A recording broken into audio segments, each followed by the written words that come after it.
आज का विषय है समझदार को इशारा काफ़ी। नमस्कार मित्रों, ज्ञान गंगा चैनल में आप सभी का स्वागत है। मैं वंदना श्रीवास्तव आज आप सबके समक्ष एक पारिवारिक कहानी लेकर उपस्थित हुई हूँ। आशा करती हूँ कि आप सभी को यह कहानी पसंद आएगी। कहानी का शीर्षक है समझदार को इशारा ही काफ़ी। मित्रों, जैसा कि समाज में प्रायः देखा गया है कि युवक और युवतियां स्वयं से एक दूसरे को पसंद कर प्रेम विवाह कर लेते हैं। मेरी समझ से यह बिल्कुल भी गलत नहीं है। बस ज़रूरत है समझदारी की और समझदारी से लिए गए फैसले की। क्योंकि विवाह केवल दो आत्माओं का बंधन नहीं, बल्कि दो परिवारों का बंधन भी होता है। इसलिए अपने बड़ों के आशीर्वाद से ही नए जीवन की शुरुआत करनी चाहिए। ऐसे ही एक जोड़ी की कहानी आप सबके समक्ष प्रस्तुत करने जा रही हूँ, जिनका नाम सार्थक तथा सोमा है। ये दोनों भी काफ़ी पढ़े लिखे हैं और दोनों ही बेंगलोर की एक एमएनसी कंपनी में नौकरी करते हैं।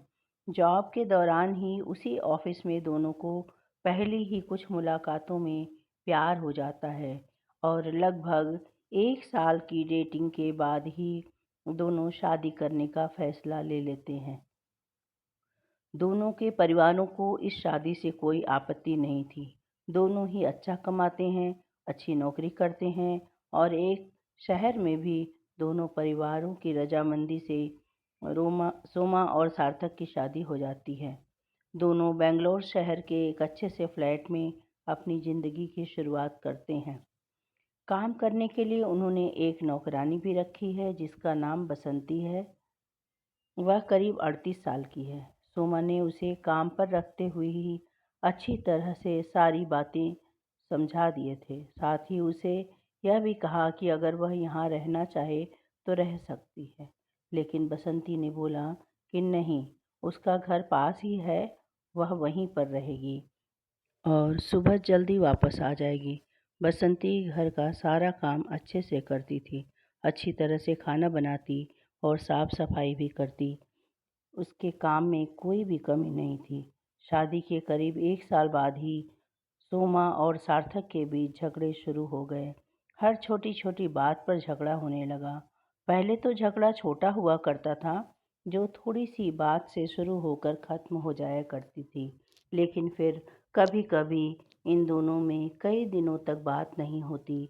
ऑफिस की बातें भी उनके झगड़े का मुख्य कारण होती थी। उन दोनों को लगने लगा था कि उन्होंने एक दूसरे से शादी करके बहुत बड़ी गलती कर दी है।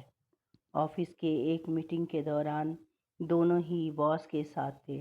किसी चर्चा के दौरान सार्थक ने सोमा की बात के बाद अपनी कुछ बात रखी जो बॉस को बहुत पसंद आई।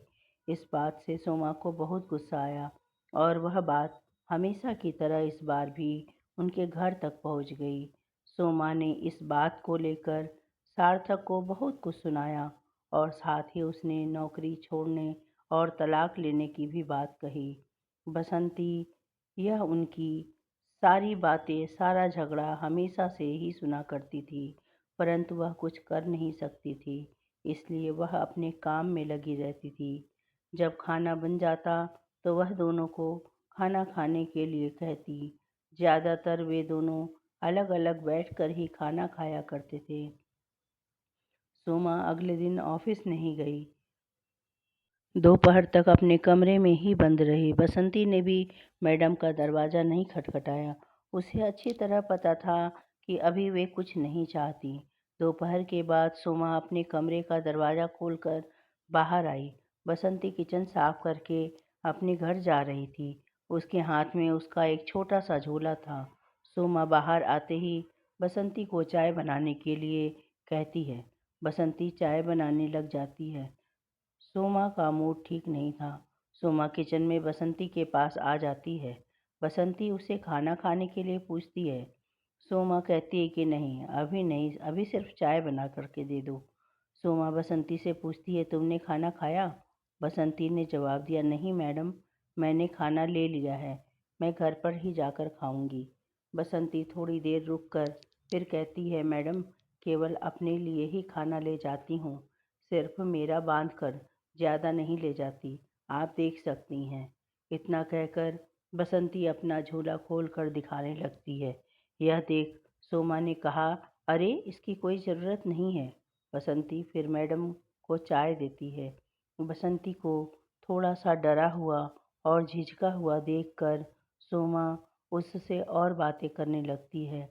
सोमा ने कहा, अच्छा बसंती, तुम कहाँ रहती हो? बसंती कहती है, मैडम मैं यहीं थोड़ी दूर पर ही मेरा घर है, वहीं रहती हूँ। सोमा ने फिर पूछा, तुम्हारे पति क्या करते हैं? बसंती, वे कुछ नहीं करते मैडम, वे अभी कुछ कर नहीं सकते।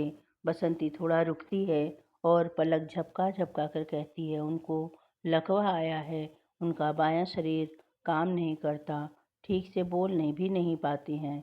यह सुनकर सोमा ने कहा, अरे तुमने कभी बताया नहीं कि घर और दवाई यह सब तुम ही संभालती हो? बसंती ने कहा, हाँ मैडम, 2 बच्चों की पढ़ाई भी है, छोटे से स्कूल में ही डाला है, लेकिन मैं चाहती हूँ कि वे पढ़ाई करें। हमेशा से मेरी उन्हें खाना खाने के बाद ही खाने की आदत है, इसलिए पहले उनको खिलाऊंगी, फिर मैं खाती हूँ। इसलिए सुबह और शाम का खाना लेकर जाती हूँ। सोमा बसंती की बातें सुनकर हैरान रह जाती है। उसे पता नहीं था कि बसंती इतनी साहसी है, और कभी उसने अपने चेहरे पर काम से यह लगने भी नहीं दिया।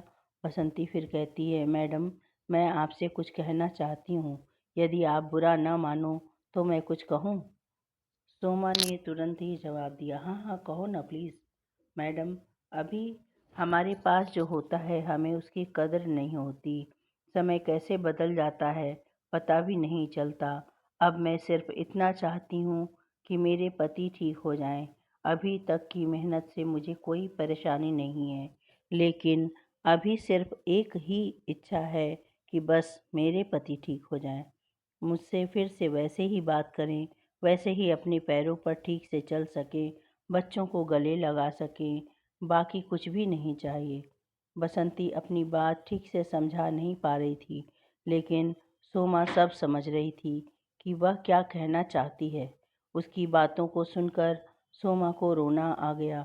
उसने बसंती का हाथ पकड़ा और कहा कि कभी भी तुम्हें लगे कि तुम्हें किसी चीज़ की ज़रूरत है तो बेझिझक मुझसे बोलना।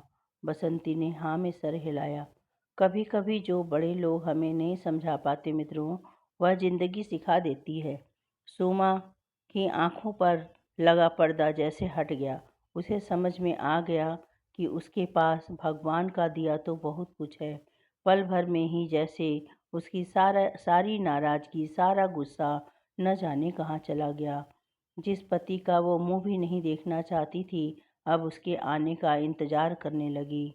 अब उसे शाम का इंतज़ार भी जैसे भारी लग रहा था। जैसे तैसे शाम हुई। दरवाजे पर जैसे ही बेल बजी, वह तुरंत दौड़ कर गई और दरवाज़ा खोला। सामने सार्थक को देखकर रोते हुए उसके गले लग गई और सॉरी बोलने लगी। सार्थक को कुछ समझ ही नहीं आ रहा था कि अचानक ये सब क्या हो गया, लेकिन उसने भी सोमा से सॉरी बोलकर उसे गले लगा लिया। दोस्तों, रिश्ता कोई खेल नहीं है। जब चाहा जोड़ लिया और जब चाहा तोड़ दिया। रिश्ते को बनाए रखने के लिए तो प्यार, सम्मान तथा बहुत सारे धैर्य की आवश्यकता होती है। कभी भी क्रोध और जल्दबाजी में लिया गया फैसला सही नहीं होता है। मित्रों, आप लोगों को ये कहानी कैसी लगी? कृपया कमेंट्स करके ज़रूर बताएं। यदि कहानी पसंद आई हो तो चैनल को लाइक और शेयर करें। चैनल पर नए हैं तो चैनल को सब्सक्राइब अवश्य करें, जिससे कि मेरे द्वारा सुनाई गई कहानी को सुनकर आप सबसे पहले आनंद ले सकें। इसी तरह की अच्छी कहानियाँ सुनने के लिए आप हमारे साथ जुड़े रहकर मेरा हौसला बढ़ाते रहिए। मेरे द्वारा यह कहानी सुनने के लिए आपका बहुत बहुत धन्यवाद। मित्रों, यदि आप सब चाहते हैं कि मैं अपनी कहानी के अंत में आप सबका नाम पुकारूं, तो कमेंट्स में अपना नाम और अपनी जगह का नाम अवश्य लिखें। मिलते हैं फिर एक नई कहानी के साथ। तब तक के लिए अपनी इस मित्र को आज्ञा दीजिए। धन्यवाद। बाय बाय मित्रों।